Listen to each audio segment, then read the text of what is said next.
19শে ফেব্রুয়ারি একটি অপূর্ব অভিজ্ঞতার সাক্ষী হলাম। বরানগর রামকৃষ্ণ মিশনের পক্ষ থেকে শ্রী শ্রী ঠাকুরের আবির্ভাব তিথি এবং স্বামীজির শিকাগো ধর্ম মহাসভা থেকে দেশে প্রত্যাবর্তনের দিনটিকে উদযাপন করা হলো।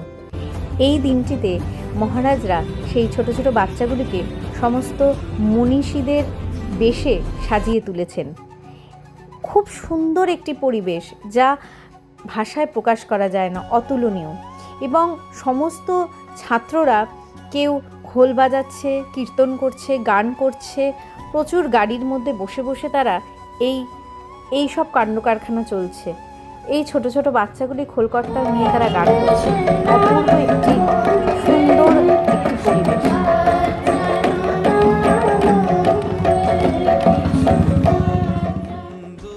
কেউ সেজেছে ভগিনী নিবেদিতা, ঠাকুর মা স্বামীজির বেশে, গিরিশ ঘোষ একজন খ্রিস্টান, মুসলমান, হিন্দু, নেতাজি সুভাষচন্দ্র বোস, রবীন্দ্রনাথ ঠাকুর, প্রচুর লোকের সমাগম। ছোট্ট ছোট্ট বাচ্চারা যখন ঠাকুরমা স্বামীজির আদর্শে সেই পথ ধরে এগোয়, সত্যি মনটা ভরে যায়।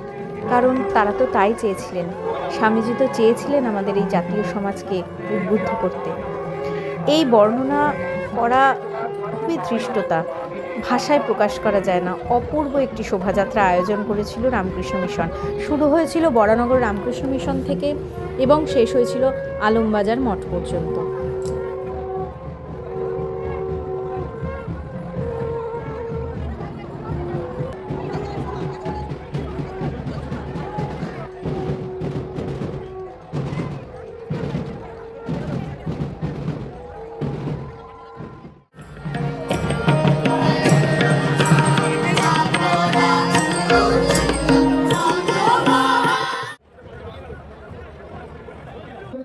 লাইনের পর গান নাম্বার 4 গান নাম্বার ভ্যানে কি আসবে?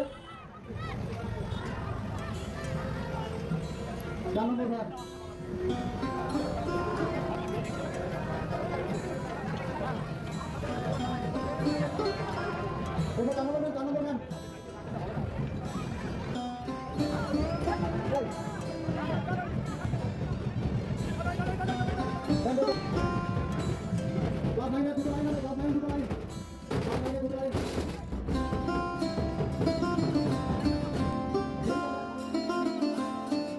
অবশেষে আমরা পদযাত্রা করতে করতে পৌঁছে গেলাম সেই বিখ্যাত আলমবাজার মঠে, যেখানে স্বামীজি প্রথম শিকাগো থেকে এসে উঠেছিলেন।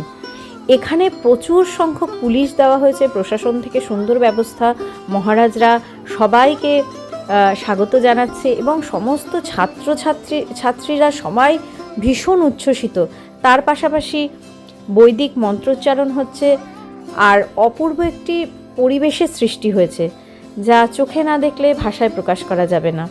এবং এর জন্য আমরা প্রত্যেকটি মহারাজের কাছে অসম্ভব কৃতার্থ।